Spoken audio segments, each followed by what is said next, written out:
Hello again, नई video से हाजिर हूँ। जो लोग पाकिस्तान की पॉलिटिक्स से इंटरेस्ट रखते हैं उनको ये वीडियो पूरा देखना चाहिए, क्योंकि आज मैं आपको बहुत ही इंपॉर्टेंट और इनसाइट की खबरें दूंगा और बिल्कुल सही खबरें दूंगा। ये वो खबरें होंगी जो आपने शायद सुनी भी ना हो, क्योंकि मैं पाकिस्तान फ़ोन करता हूँ और बहुत से छोटे रिपोर्टर्स जो होते हैं उनसे बात करता हूँ कि वो इमरान खान साहब के पास गए थे अडियाला जेल, तो उन्हें क्या देखा, बुशरा बीबी का क्या देखा। तो पूरी वीडियो देखिएगा आप, 10 मिनट की है। देखिए, शक्ल सूरत पे बात नहीं करनी चाहिए क्योंकि वो अल्लाह की दी हुई है और मुनासिब नहीं है बात करना। लेकिन कुछ शक्ल सूरतें ऐसी होती हैं कि वो रिलेट करती हैं कुछ मशहूर कैरेक्टर से, और आप रुक ही नहीं सकते उनको देखे बगैर उस कैरेक्टर का तस्वुर करना। यानी अगर आप शैतान का तस्वुर करें तो आपको काजी फाइज ईसा याद आएगा। उसको देख लीजिए, शैतान को देख लीजिए, दोनों एक है, हरकतें भी वैसे ही। आप जल्लाद का तस्वुर करें तो आसिम मुनीर याद आएगा। अगर आप गब्बर सिंह का तस्वुर करें तो आपको जरदारी याद आएगा। चोर का तस्वुर करें तो नवाज शरीफ याद आएगा। अगर आप बन मानस को देखें, जिसकी इसकी ज़रा लाइट हो तो अता तारड़ याद आएगा। और अगर आप डाकू का सोचें तो राना सनाउल्लाह याद आएगा। और अगर आप इनकी डाकुओं की मुनज़्ज़म तनसीब, मुनज़्ज़म किस्म की ऑर्गेनाइजेशन की बात करें तो इसहाक डार याद आएगा। ये 6-7 कैरेक्टर वो हैं जिन्होंने मेरे प्यारे वतन को लूट लाट के बुरी तरीके से ख़राब कर दिया है। और इतना ख़राब कर दिया कि अब इसको शायद 20-25 साल लगे ट्रैक पे आने के लिए, और उसके लिए लीडरशिप चाहिए।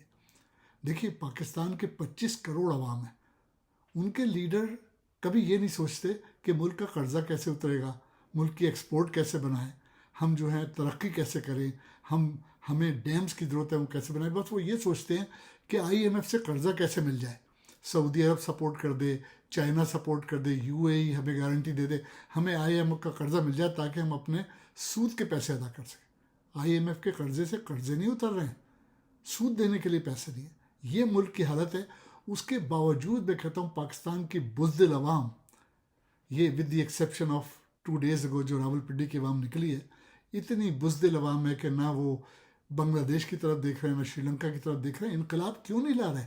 मुल्क ख़राब हो जा रहा है, ख़राब से ख़राब हो रहा है, लेकिन इनकलाब नहीं आ रहा। लेकिन अब हालात बदल रहे हैं। अब क्या हुआ है कि इमरान खान साहब ने आज सुबह अडियाला जेल में बात की सहाफ़ियों से, और वो बहुत गुस्सा थे। उनको सब गुस्सा इस बात पे था कि जब एहतजाज रावलपिंडी में शुरू हो गया था और आवाम निकल आई थी, तो गंडापुर जो था वो पहुंच गया था करीब रावलपिंडी के, उसको किसने वापस भेजा? उन्होंने कहा कि अगर वो आ गया होता रावलपिंडी गंडापुर अपने काफिले के साथ तो वो बहुत बड़ा लीडर बन जाता मेरी नज़र में। आज़म सवाती गए थे मिलने के लिए उनसे, आज़म सवाती का भी गुस्सा हुए। तो सारा कसूर जो आजकल चेयरमैन है बैरिस्टर गौर, उनका है। उन्होंने रिकॉल की थी ये एहतजाज, तो इमरान खान ने यह भी कहा कि उनको रिप्लेस करो। और अब इमरान खान ने सख्त एहतजाज की कॉल दे दी है। उन्होंने कहा कि फ्राइडे के दिन डी चौक पे सब लोग आ जाएं, और गंडापुर से भी कहा कि जल्दी निकले और डी चौक पे, क्योंकि एहतजाज के लिए आपको कोई लोकल कमिश्नर से किसी से परमिशन नहीं लेनी, जलसा करने के लिए परमिशन लेनी होती है।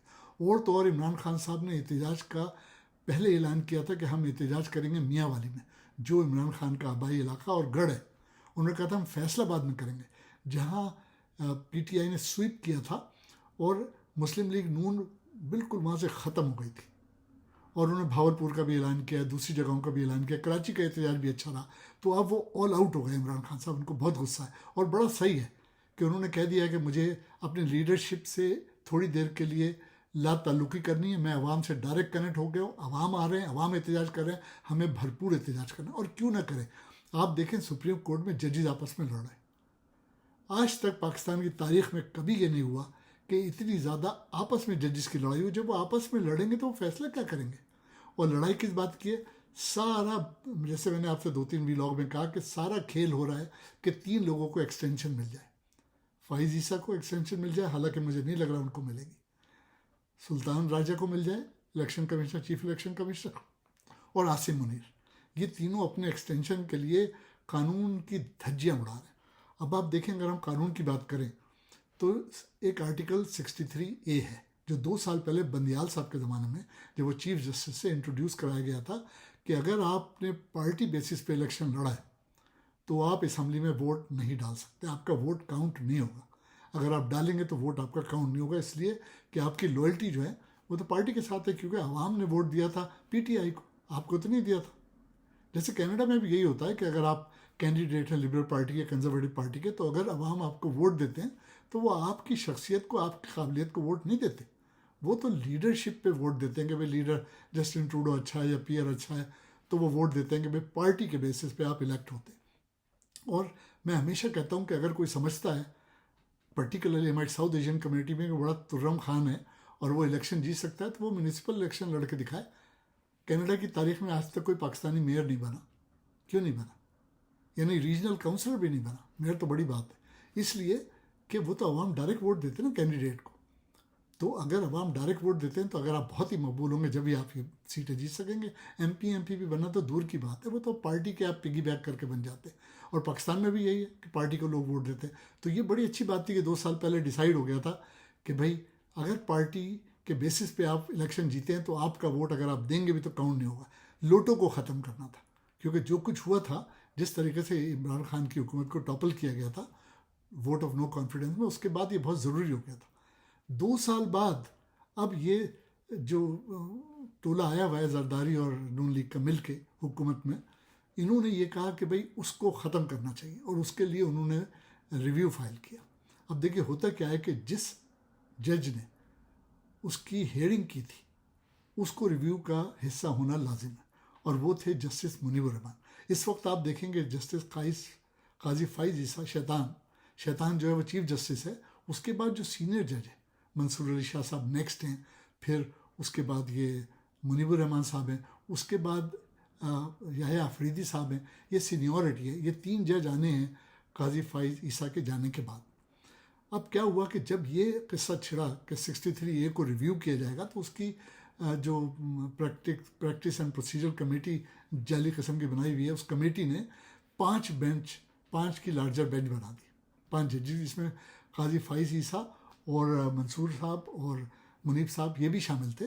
तो मंसूर अली शाह साहब ने तो पहले ही कह दिया कि मैं इसका हिस्सा नहीं बनूंगा। उनको पता है ये गलत हो रहा है, क्योंकि इसको वो कैंसिल करना चाह रहे हैं।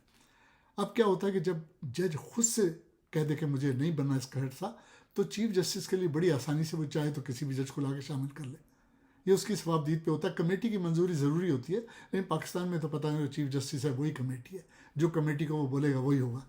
तो रास्ता सफा कर दिया था काजी फाइज ईसा के लिए, उन्होंने एक जज ले लिया मंसूर शाह के बदले। अब जनाब मुनीबुर रहमान साहब बड़े स्मार्ट जज हैं और वो सेकंड इन लाइन है चीफ जस्टिस बनने के लिए।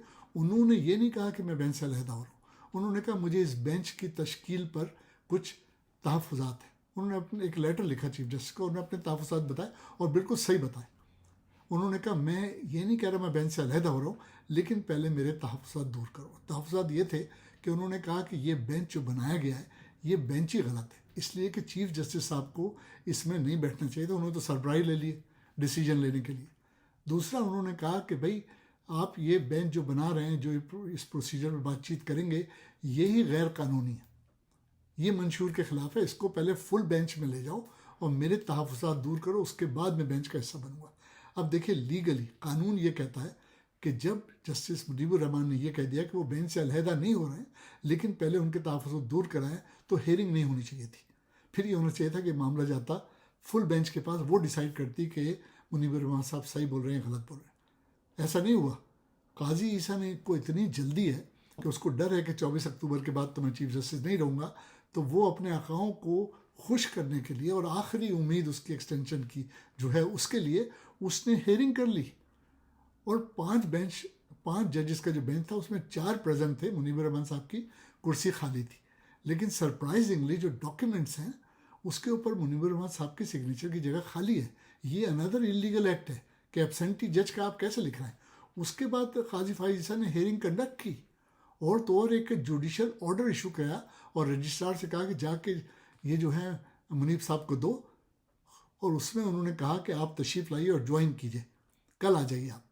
उस पर भी, उस डॉक्यूमेंट पे भी 4 जजेस ने साइन किए हैं, जो 5 की लार्जर बेंच है और मुनीबुर रहमान साहब की जगह खाली है, तो वो तो वैलिड ही नहीं हुआ लेटर।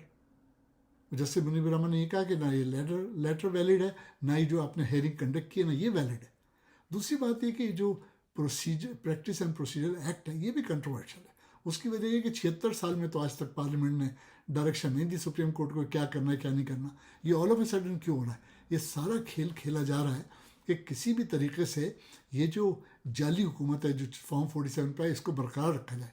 और आप देखें सबसे ज़्यादा अपसेट कौन है? नवाज शरीफ, जिससे वादा किया गया था तुम आओगे तो तुम्हें वज़ीर आज़म बनाएंगे। वो नवाज शरीफ खामोश बम है, वो किसी वक्त भी फट सकता है। उसको बिल्कुल कबूल नहीं है कि शहबाज शरीफ वज़ीर आज़म बने, लेकिन उसके पास कोई चॉइस नहीं है। अब ये सारे हथकंडे इस्तेमाल किए जा रहे हैं कि ना किसी तरीके से इमरान खान को बंद रखा जाए और अपनी मर्ज़ी के फैसले शैतान आज़म यानी काजी फाइज से ले ली जाए। अब तक के लिए इतना ही। मैं आपको अपडेट दूंगा जब इसमें और प्रोग्रेस होगी।